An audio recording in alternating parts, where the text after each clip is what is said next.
Ukraine और रूस में युद्ध छिड़ चुका है। ऐसे में वहां कई भारतीय फंस गए हैं। खासतौर पर वहां रहकर पढ़ाई करने वाले छात्र छात्राएं सहमे हुए हैं। वहीं उनके परिजनों का रो रो कर बुरा हाल हो रहा है। अभी तक मध्य प्रदेश के 46 छात्र छात्राओं के यूक्रेन में फंसे होने की जानकारी लगी है। इनमें से भोपाल के 9, इंदौर के 3, धार के 4, उज्जैन के 4, देवास के 4, रायसेन के 3, सीहोर के 2, बड़वानी के 2 तथा जबलपुर, छिंदवाड़ा, मुरैना, नर्मदापुरम, डिंडोरी, ग्वालियर, टीकमगढ़, छतरपुर, खरगोन, झाबुआ, बड़वानी, सागर, बालाघाट, रतलाम, बुरहानपुर के एक एक छात्रों के फंसे होने की खबर है। हालांकि सभी छात्र छात्राएं पूरी तरह से सुरक्षित हैं। पीएम हेल्पलाइन सब पे कॉल किया, लेकिन कहीं से कोई सेटिस्फैक्टरी जवाब अभी नहीं मिला है। सारी फ़्लाइट्स को भी चेक किया तो सारी फ़्लाइट्स जो आ रही है, जो अगर सरकार ने भेजी वो सारी बुकड हो चुकी हैं, और उनके जो रेट्स हैं वो इतने ज़्यादा है।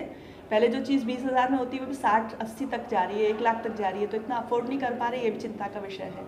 इसीलिए थोड़ा सा ये लग रहा है कि अगर सरकार भी कुछ मदद करे तो बच्चा जल्दी से जल्दी वापस आ जाए सकुशल। अभी जो सीएम हेल्पलाइन का जो रवैया रहा है वो क्या रहा है? आपने सीएम हेल्पलाइन में गुहार लगाई तो क्या क्या रवैया संवेदनशील? एक्चुअली संवेदनशीलता की बात वहीं खत्म हो जाती है कि उनको इस यूक्रेन के बारे में कुछ पता ही नहीं है। वहाँ जो भी मैडम बैठी थी उन्होंने यही बोला कि यूक्रेन के थाने में कंप्लेन करो जाके।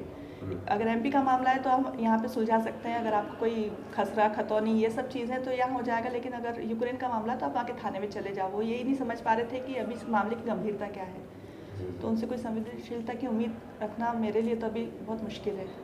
बच्ची से भी आपकी बात हुई है, क्या कहा है बच्ची ने? बच्ची भी घबराए हुए, सभी बच्चे घबराए हुए, सभी सोच रहे हैं कि जल्दी से जल्दी अगर निकल जाए वहाँ से तो ज़्यादा अच्छा है, क्योंकि रोज़ ही नया नया डेवलपमेंट वहाँ पे मिल रहा है कि रूसी सेना आ चुकी है अंदर यूक्रेन में, और वहाँ की संसद ने भी परमिशन दे दी है कि मतलब एंटर करो। तो फिर अब क्या कह सकते हैं, बच्ची राजधानी में ही है तो अटैक पहले राजधानी पर ही होता है कहीं पर भी, तो इसलिए वो लोग सोच रहे हैं कि जल्दी से जल्दी। और वहाँ का जो एम्बेसी है उनकी भी पूरी फैमिलीज़ को बुला लिया गया है, खाली एम्बेसडर और उनका स्टाफ बचा है। तो ऐसे में अगर हम ये सोचें कि बच्चा एम्बेसी जाके सेफ हो, कोई सेटिस्फैक्टरी जवाब अगर मिल जाता तो थोड़ी शांति हो जाती कि हाँ बच्चा कब तक आ जाएगा या उसकी क्या हेल्प हो पाएगी। अभी तक ऐसा कहीं से भी कोई भी मदद का हाथ नहीं आया जिससे लगे कि बच्चा आज जल्दी से जल्दी यहाँ पे आ जाएगा। सिर्फ बात नहीं, सीएम हेल्पलाइन भी किया था और मिनिस्ट्री ऑफ एक्सटर्नल अफेयर्स की जो हेल्पलाइन थी उस पर भी कॉल किया था, तो उन्होंने भी यही बोला आप तो बुला लो अपने बच्चे को अपने खर्च पे, हमारी कोई तैयारी नहीं है ऐसी। बुला लें, उन्हें यूक्रेन में भारतीय दूतावास के सतत संपर्क में रहने की समझाइश दी गई है तथा दूतावास की एडवाइजरी का पूरा पालन करने को कहा गया है। वर्तमान में यूक्रेन से समस्त हवाई और समुद्री यातायात पूरी तरह से बंद है। टाइम 8 मध्य प्रदेश के लिए रतलाम से जेडी बैरागी की रिपोर्ट। सर बताइए किस संबंधित यहाँ पहुंचे आप? सर यहाँ विद्युत विभाग की बहुत खतरनाक लापरवाही सामने आ रही है। किसानों को बहुत प्रताड़ित, मानसिक रूप से, शारीरिक रूप से और फसलों से इतने किसान प्रताड़ित हैं कि उनकी जो समस्या जब मुझे पता चली तो मुझे इतना क्रोध आया कि मुझे तत्काल यहाँ आना पड़ा। किसान के घर का बिल बाकी है 2000 रुपये, तो उन्होंने उनकी खेत की लाइट काट दी।